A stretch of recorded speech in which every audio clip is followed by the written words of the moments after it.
Risen from the ashes to school of the masses. Hello everyone, welcome to another edition of the Scholars of Wrestling Show, episode 104. I'm your man behind the microphone, Scholar Jeff. To my left today is Scholar Bryan. Hello there, Hello, infidels. Apparently we're infidels now. Scholar Tarek is on assignment, so unfortunately he will not be gracing us with his lovely presence today. In sunny, cold as shit Florida. Is that what you call it? Well, when it's 32 degrees in the morning, that's a little off-putting for Florida, isn't it? But you know what? We're dealing with the teens today, so here in Jersey. So yeah, and just wait till when you're listening to this, it'll be -5. Delightful. We're going back to last year, except no snow. That's cool. Yeah, stay in Florida for a while. I don't know, catch a show at Full Sail if you can, hopefully. No, don't even do that. Just bring some of that 30-degree weather back up with you so we can get back to where we're supposed to be. Or maybe bring Oscar with you if you can. Please. Do that. Do that if you can. Do that. Bring up Oscar, bring up Bailey, bring up Carmella, bring them all. Bring them all. Bring them all. Party in the Scholar's house. Woo! But anyway, in all seriousness, obviously the big thing this week is the retirement of Daniel Bryan, which we will cover in great detail in a little bit. But even outside of that, this has been a pretty big news week all around. It's WrestleMania season. This is when the big stuff starts happening. So yes, so let's go right into it take a peek behind the curtain, because Tarek isn't here. I gotta say the whole thing. Take a peek behind the curtain and jump into a little backstage news. Meh. Short one less voice, but no less creepy. It's backstage news. So let's get right into it. Before we get into the big bit of backstage news, let's touch upon everything else. First of all, Bull Dempsey was released from his NXT contract and is along with 4 others who no one really cared about to begin with. Hey, not for nothing, I was actually very curious recently. I kept asking myself, where's Sylvester Lefort? Where's the bald French guy? Well, guess what? Now he's on the unemployment line. And wait, who was the 4th talent that they released? Shows you how much. Yeah. It shows you how much that we knew or cared about him. Yeah. Still, I wanted to see more from the French guys.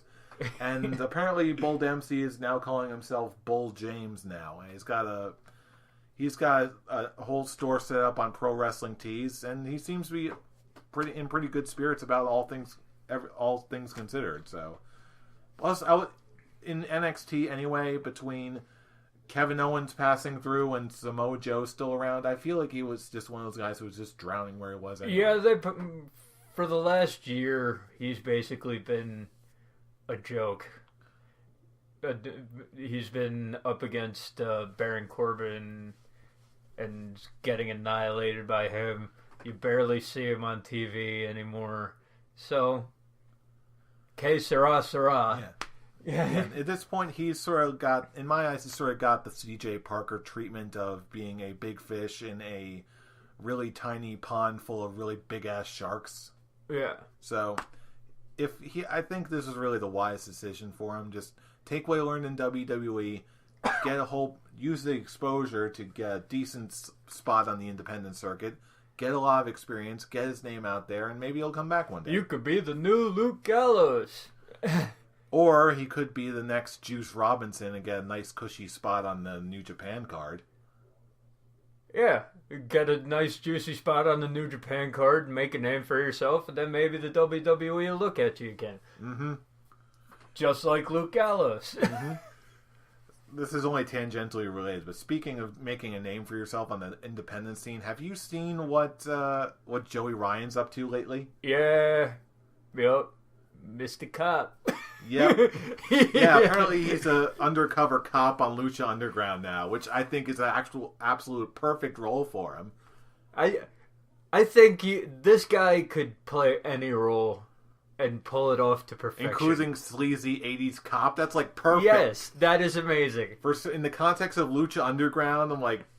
You have officially got me interested in Lucha Underground just to see 80s sleazy cop Joey Ryan. Yeah.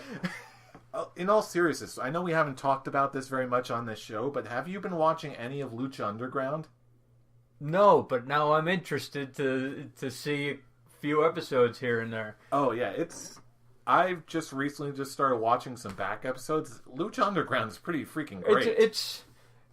It's weird how they do it. Like seasons. Yeah, it's weird, but it's weird, so I didn't really get it. So, and when I don't get it, I don't watch it. But now, it's like 80s sleazy cop Joey Ryan.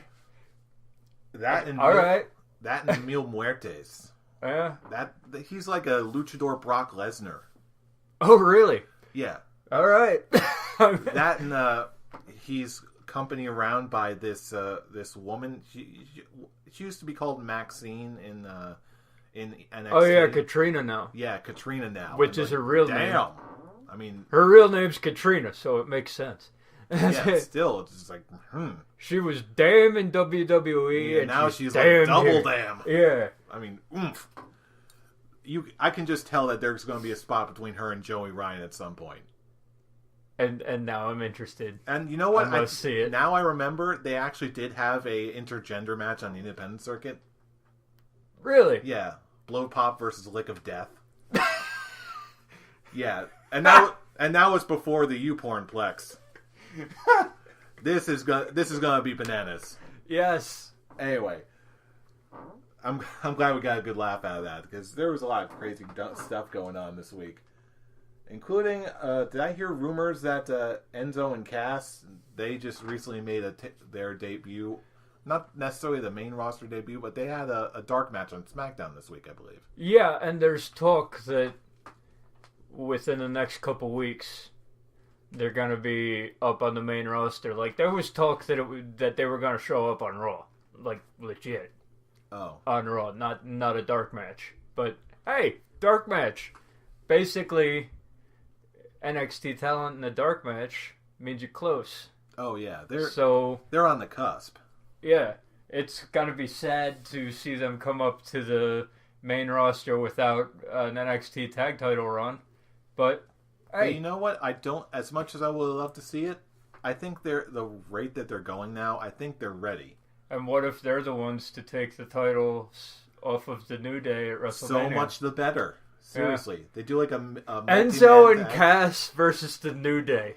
Okay? Just charisma overload. The microphone battles beforehand. Just walking to the ring.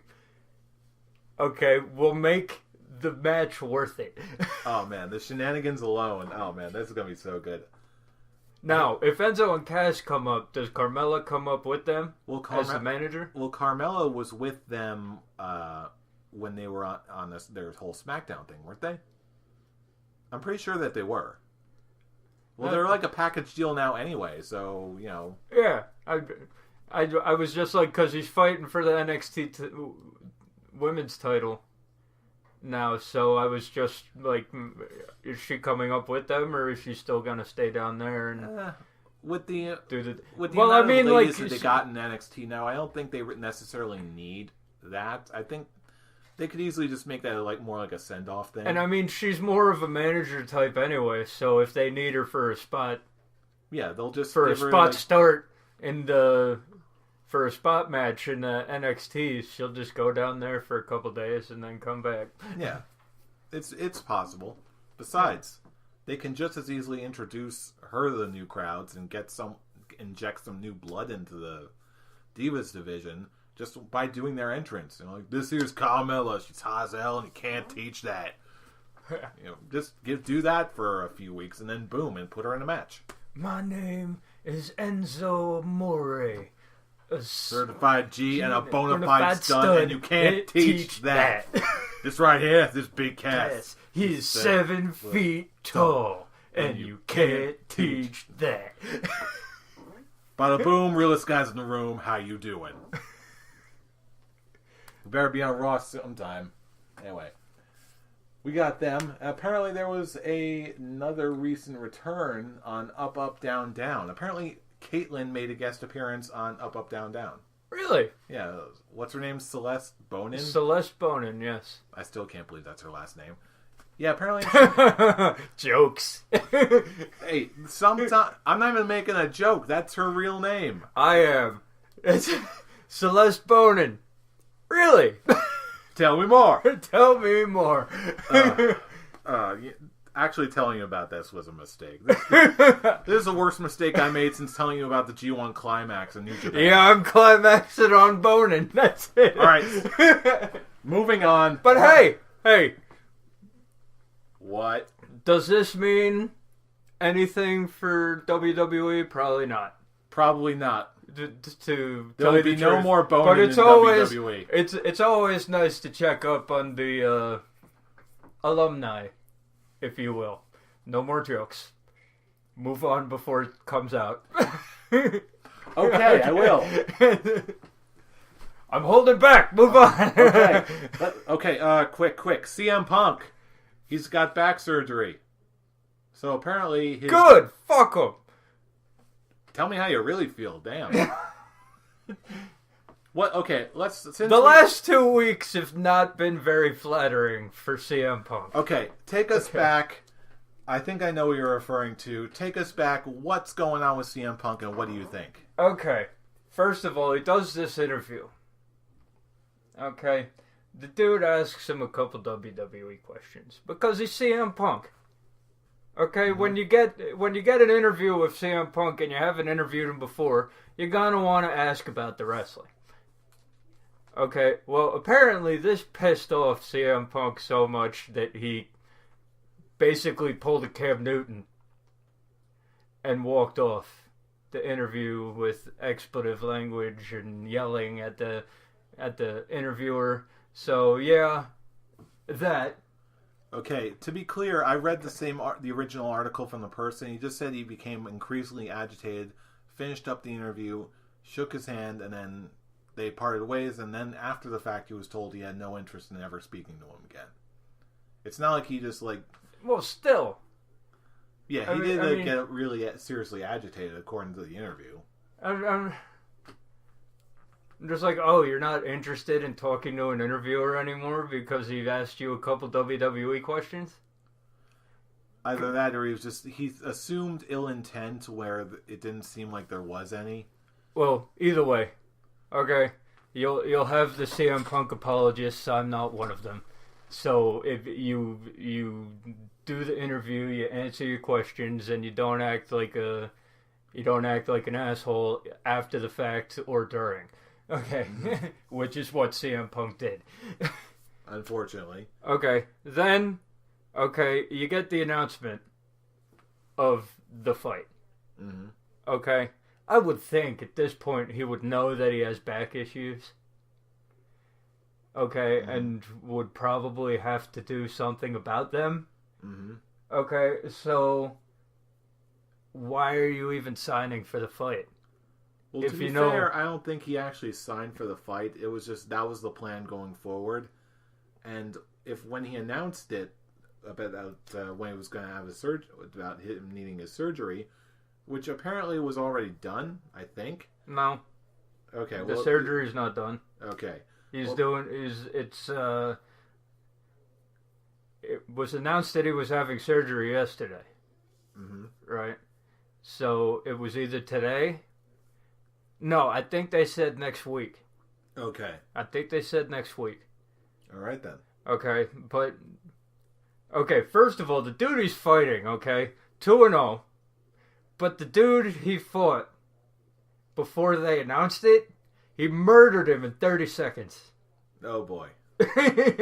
So I'm like, I don't know, buddy. Aiming a little high. Hey, I don't know much about MMA, I confess, but now the dude's a newbie, but 30 seconds, bro. 30 seconds for a newbie is pretty good. Okay, I don't know, and it was straight up beatdown. Okay, yeah. So it's and it makes me feel, okay, that they're pushing back him fighting till 2016. Well, later in the year. Yeah. 2016 or 2017.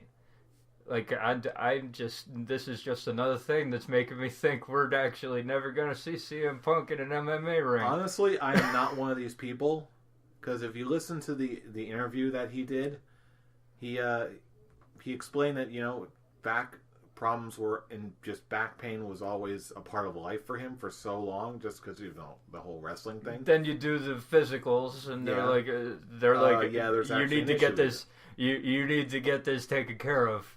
The fight's off the table. Yeah. I'm like, you take the physical before you announce to all of your fans, hey, my first fight is on this specific date. Like, it wasn't even like... They also didn't give a specific date. They did. They said June 2nd.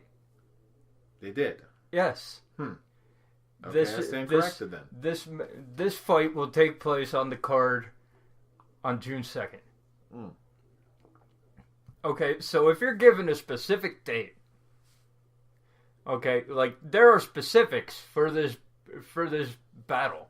Okay, shouldn't you take the physical and do this before you announce, hey, this fight is happening? Theoretically, what you're saying makes sense. Because if you take the physical and you have to have back surgery, then, hey, you're not disappointing your fan base by saying, hey, I'm fighting on June 2nd. Oh, no, you're not. No, you're really not. Don't stop.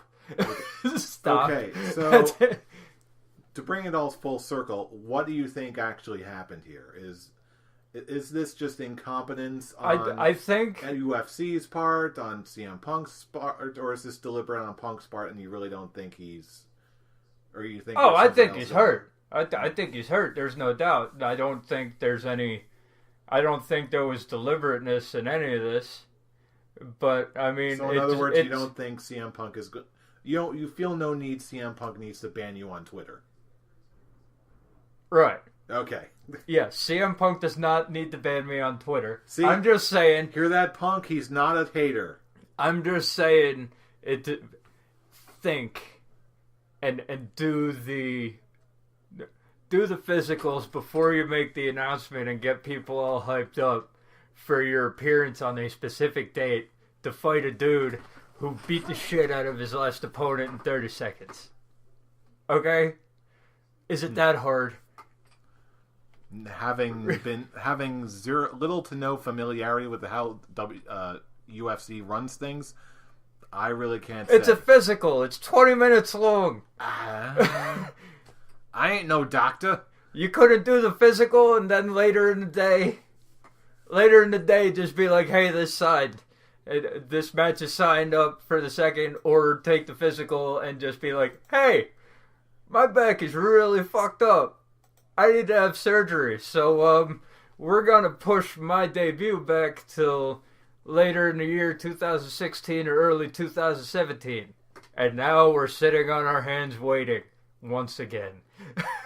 Hey, on the bright side, perhaps he... Okay, one last question around. And I'm still pissed off about how he left the WWE in the first place, so don't mind me. Yeah, I'm just sad about that, but that's a whole nother point. Maybe we'll address that in another future episode. That's why I'm not really giving him any rope.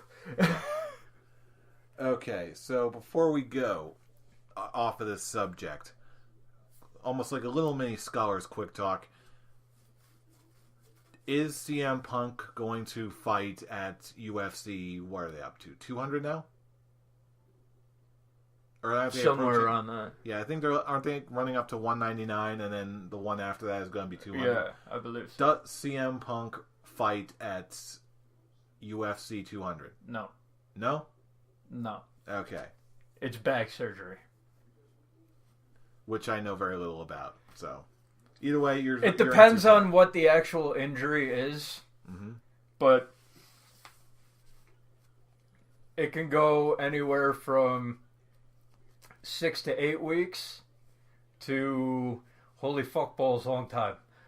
Okay, that's a clinical term. Yeah, holy fuck balls, long time. Okay. Yes. Okay, so hopefully we don't get that, and we just get the 6 or something months. Because I mean, this is chronic back pain. Yeah, that's like discs. And discs are never good. Discs are never the easy fix. Of course. Speaking of easy fixes, apparently Titus O'Neil got himself in a little bit of hot water this week. This is so fucking stupid. Yeah. So, just clarify this for me. Apparently, Titus O'Neil grabbed Vince McMahon in a joking manner on Raw, and it was now he's suspended for 60 days. Yeah, at first it was 90. Yeah, and then they brought it down. Then they brought it down because of the backlash. Because it's fucking stupid. Okay. So, apparently what? It was during the Daniel Bryan retirement, the celebration at the end. Okay, right? Like after it went off the air and all that. And I guess Vince McMahon went to leave or whatever, go to the back, and Titus O'Neil grabbed him. Like, shoulder. Okay, didn't like bear hug him or anything like that in a creepy fucking way. Just grabbed his shoulder. Okay, you're gonna fucking suspend the dude 60 days for inappropriate workplace behavior? It's not like you slapped him on the butt or something. Yeah. What the fuck, Vince? I mean, it's not like Titus O'Neil was doing anything important anyway, but shit. That's it. Apparently someone likes him. Someone's not getting paid for 60 days because he grabbed the boss's shoulder. Yeah, this is... I don't even know where to begin with this. Sure, it wasn't the wisest... It wasn't the wisest thing on his part. It wasn't the wisest thing, but 2 months no pay? Like maybe 2 weeks off of TV. Maybe. Fine, whatever. Standard disciplinary issue, but 2 months? 2 months no pay, doesn't even get house shows? What the hell, man? Yeah, clearly there wasn't... Again, this is another case of the punishment not fitting the crime, in my opinion. But, hey, just another little oddity in the weird world of wrestling, I suppose. Just another thing that's telling us that Vince McMahon's losing it. But yeah, I think we've danced around the issue long enough. Let's address the big elephant in the room. This week was the week that Daniel Bryan, a.k.a. Bryan Danielson, a.k.a. Good Old Goatface, a.k.a. Too many AKAs. Too many AKAs. a.k.a. Lloyd Boner, a.k.a. Dirk Dickbutt. The best AKA technical wrestler of our and generation. This is me talking. Okay, the best technical wrestler since He Who Must Not Be Named. Easily the best of our generation. He is officially retired now at age He's the best of the PG generation. Yeah, and this is what, 30? He's only 34. He's only 34, but when you have lesions on your brain, yeah. And this just, the first thing I thought, okay, and this is gonna sound dickish, okay? Please. Hey, I guess the WWE doctors do know what they're talking about. Everyone was saying that the WWE was holding Daniel Bryan back from wrestling because they thought that it was going to kill Roman Reigns' push and all that. No, they were actually legitimately concerned about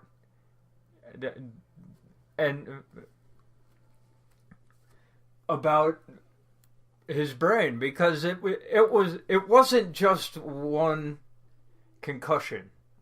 Okay, it was like several. It was several major concussions, one after the other. There was no time lost. There was no time in between each one. Okay, so of course the WWE is going to have thoughts. Yeah. That, hey, I'm maybe not we convinced. shouldn't. Maybe we shouldn't put this guy in the ring again, or else we're gonna have another. There's a chance we'll have another Benoit. he who must not be named situation. Not on this show. I got no problem mentioning his Yeah, name. we could have another Benoit on our hands. Benoit. Because he's doing headbutts off of the top of a ladder. The fuck is wrong with you? That's it. He's doing all kinds of things that were staples of Benoit. Mm-hmm. Okay, and look what happened to him. Yeah. I'm not entirely convinced, honestly, that WWE is totally looking out for his best interests. At least the doctors are. So yeah, they have to. But part of them they're just worried about another PR disaster in the wake of the movie Concussion, the Benoit incident, everything that's going on with the NFL right now. They don't want to take a chance. I'm sure that and I'm sure that on some level there are people out there, I'm certain, who want to make sure that Daniel Bryan or Hi, Kevin Dunn. Yeah, whatever. I don't even care about Kevin Dunn anymore. But either way, there's a lot of gray area. But as far as his actual medical treatment, even just weeks and weeks ago, I actually did hear about this new concussion test that can examine the brain, someone's what brain exactly functions in a different way. Yeah, what exactly is wrong with the brain? Yeah, basically, my understanding of the issue is this: the concussion test that was sort of the norm for a very long time, both the WWE and regular sports and beyond, was severely outdated. Was severely outdated, and it wasn't telling you how major the brain damage was. Right, and then this new test, apparently, it sort of fills in the gaps that were left behind by the old test as far as examining brain functioning and all that. And so for the past year, that's the one he took. Okay, so for the past year, Daniel Bryan, the WWE doctors are telling him he's not okay. His doctor is telling him he's okay. You could go back to the ring. Now they come out with this new test. While this is going on, unbeknownst to anybody else, Daniel Bryan is having seizures. Yeah, from his concussion, which no one knew. Okay, he was deliberately hiding. No one knew except for himself. So that's gray area number one. Okay, probably that's not even a gray area. That's red flag, massive red flag. Seizures. Okay, probably him. Brie Bella probably knew. Oh yeah, I'm sure she knew. Brie Bella. She must have. Off of that, Nikki Bella probably knew because Brie's going to talk to her sister. Okay, which means that John Cena probably knew. But other than those, and that they tell two friends. No, and then so those four didn't mention it to anybody. Yeah. Okay. And personally, I don't even think Cena is a stretch at this point, but whatever. So, okay, he takes this test. Shows major brain damage. Okay, lesions on his brain, which probably caused the seizures in the first place. Mm-hmm. Okay, and at this point, okay, he realizes he can't go anymore. Mm-hmm. Okay, if he wants, him and Brie want to start having a family, want to start having kids, and if he starts back with this, his brain's just going to deteriorate, and who knows what's going to happen after that. So Daniel Bryan does the smart thing. Mm-hmm. Does the smart thing, retires immediately after finding this out. Mm-hmm. And respect. Yeah. Respect for knowing that you're screwed up enough that you can't go anymore. Physically. Yeah, and using that as a segue, that pretty much is where my thoughts are at regarding Daniel Bryan. My personal thoughts. I'm not sure if you saw it on my Twitter. I retweeted a posting from Lance Storm saying that, you know what, this is a good thing. We're catching this before we have, I'm paraphrasing here, before we have another disaster, another Benoit in our hands. Now he's still got so many years ahead of him. He can do whatever he wants to. This is a good thing. This is exactly the outcome we would have wanted, so we can stop another Benoit. Yeah, and now that we have this test, okay, this test is a godsend. Mm-hmm. Okay, because what if they let Daniel Bryan back after WrestleMania? They let him back. Gamble. They let him back. They send him into these high-profile matchups again with people who like to kick him in the head and him liking to do those headbutts. Mm-hmm. You're taking a big risk. Okay, even if it's not another Benoit, we're talking dementia in his 40s. Mm-hmm. Okay, and that's no good for anybody. Yeah, no thank you. So, Daniel Bryan doing the smart thing. I respect WWE for allowing him to have that half hour at the end of the show to make his speech. And great speech. Yeah. Loved every minute of it. I have been a dick to Daniel Bryan since we started this show. Anybody who listens regularly would know this. But I respect the wrestler. He's given me so many entertaining matches. So many match of the year candidates. And he's entertained me fully. I just can't handle his annoying, at the best of times, fan base. Okay? To be fair, it was just that one period of time that got a little out of hand. That was extreme. It was extreme on both ends. Yes. That's it. So it was. So that cannot and should not be sustainable for the record. Yeah, and it's not. I respect the wrestler. I respect the human being, and it sucks that someone's career is ending this early for this specific reason. But I'm glad he caught it early before any worse, because there's significant damage already. Yeah, I'm sure. That's he's gonna have those seizures for the rest of his life, probably. That lesion is not gonna go away. Okay, but you caught it early enough that you can still get a good life run. Oh yeah, absolutely. Okay, you'll have time to spend with Brie Bella, because we talk a lot of shit about the Bellas, but good for you, Daniel Bryan. Good for you. Yeah.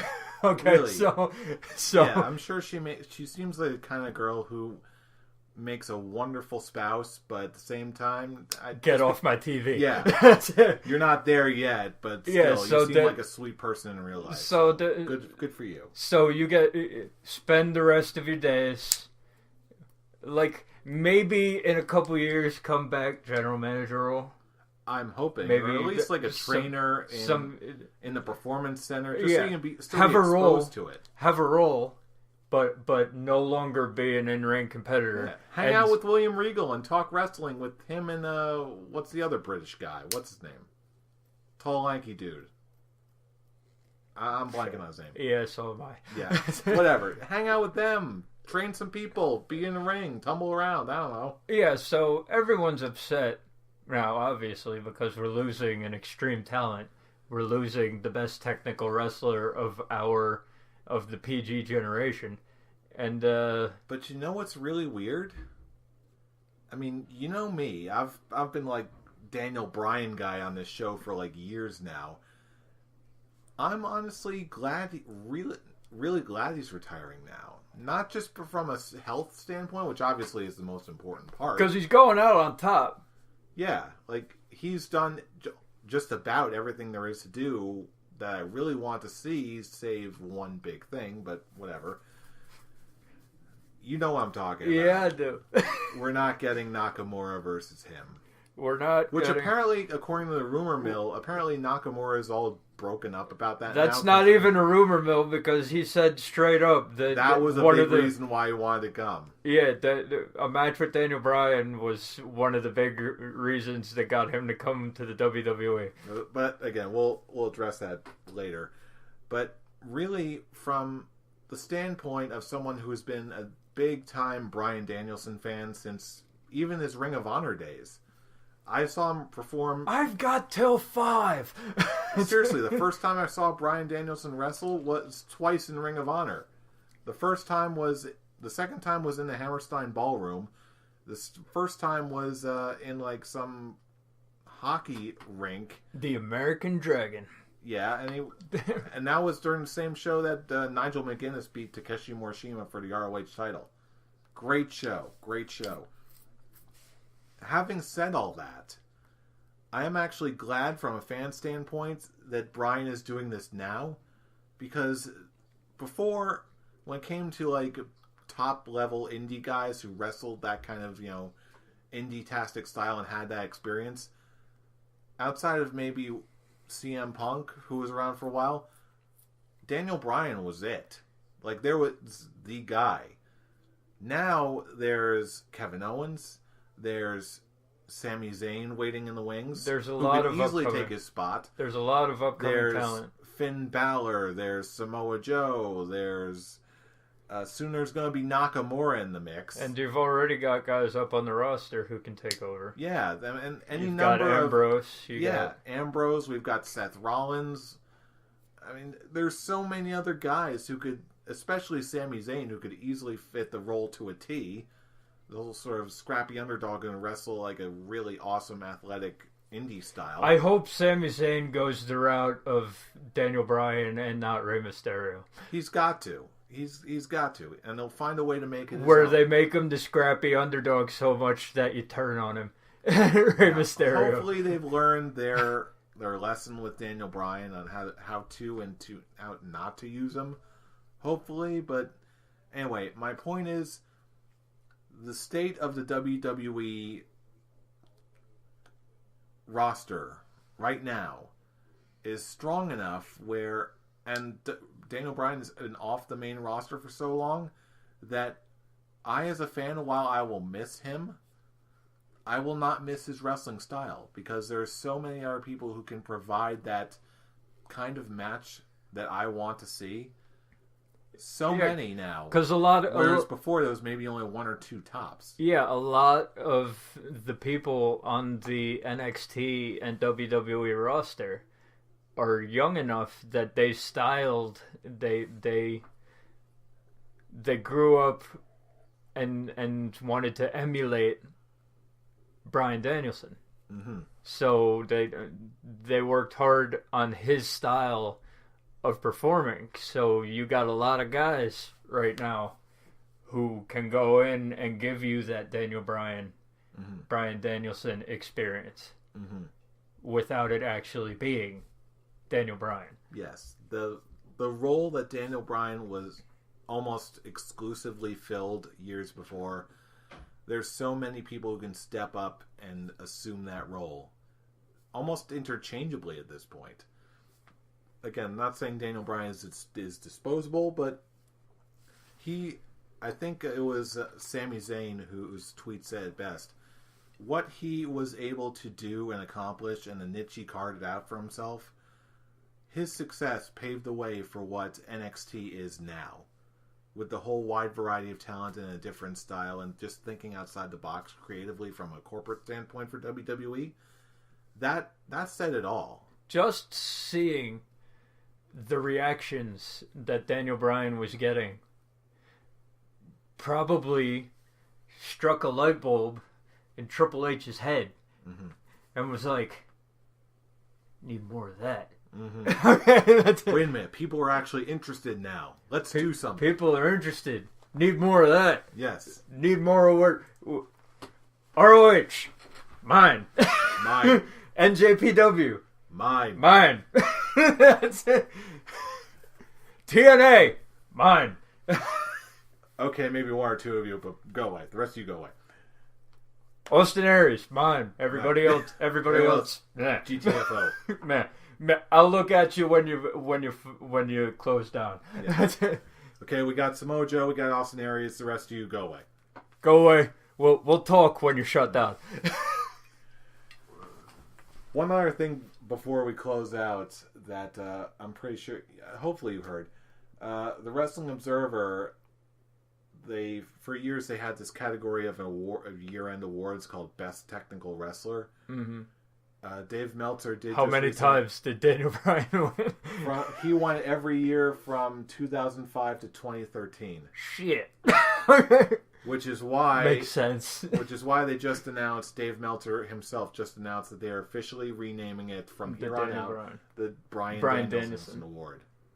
Because his real name is Bryan Danielson, right? Yes, they're officially renaming it the Bryan Danielson Award, which I think is a tremendous honor. Coming from something like the Wrestling Observer, for wrestling publications, that's as bad as prestigious as you get. That's the one. That's the publication.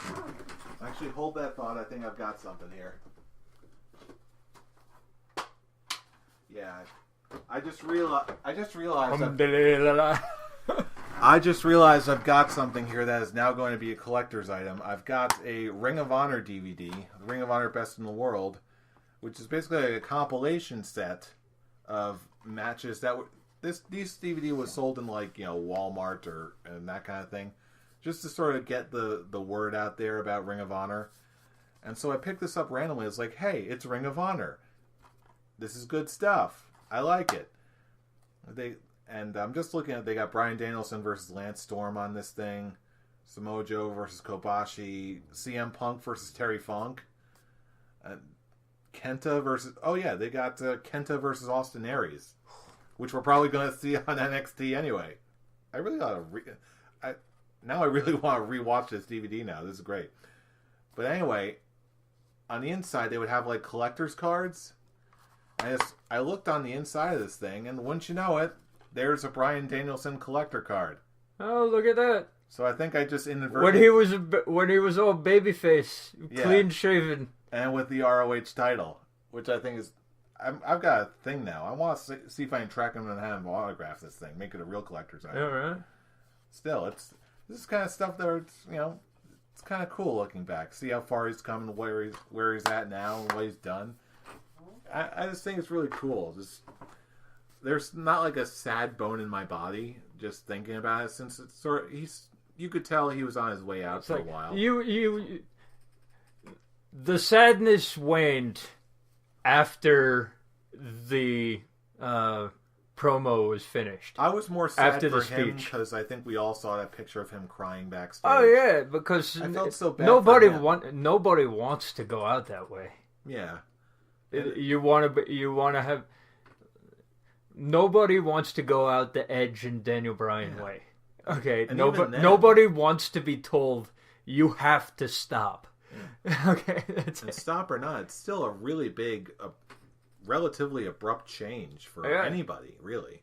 You're working so hard to get back, and then your doctor tells you, no, you gotta stop. Yeah, that's gotta be hard for anybody. No, yeah.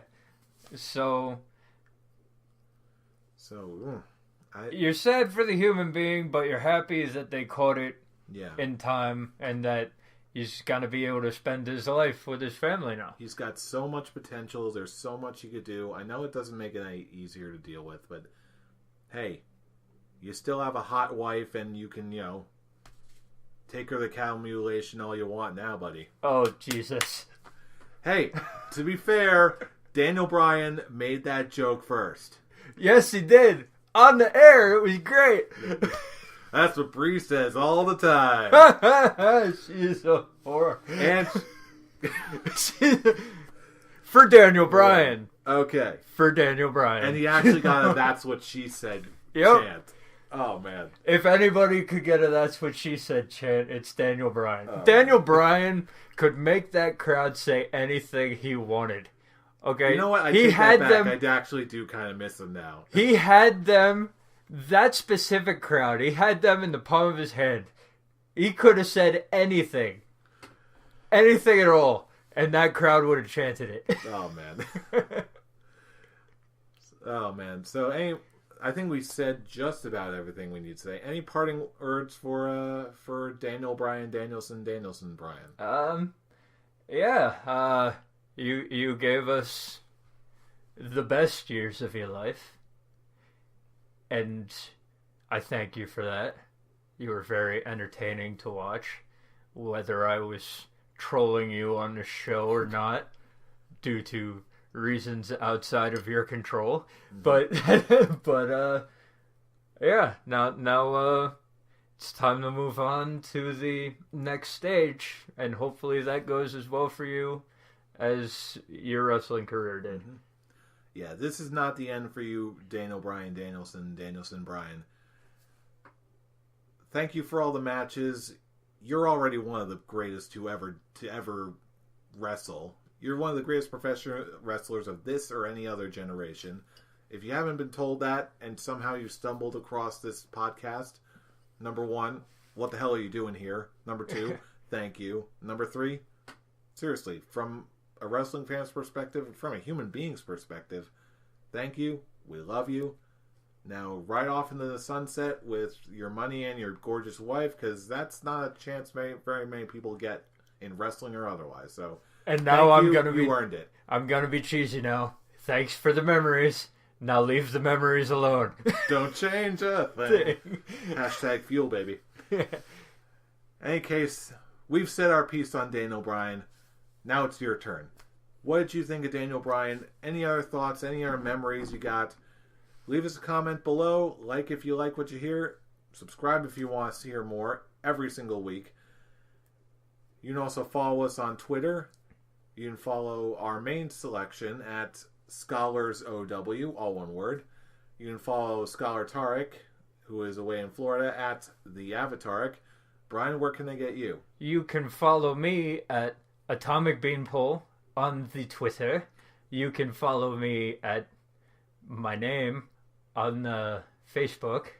And you can also catch me and Scholar Jeff on a recent live stream event that we did at our buddies over at Improv Gaming on YouTube. I don't know if the stream is up yet, but it's 2.5 hours of hilarity. Improv Cap, that's Improv KAP on Twitch. 2.5 hours of hilarious WWE 2K16 tournament content where Scholar Jeff is on the outside for the beginning of it, getting his haircut. And now I'm eating pizza. Yes, we are all eating pizza. And we're talking shit. And it's hilarious and a good time.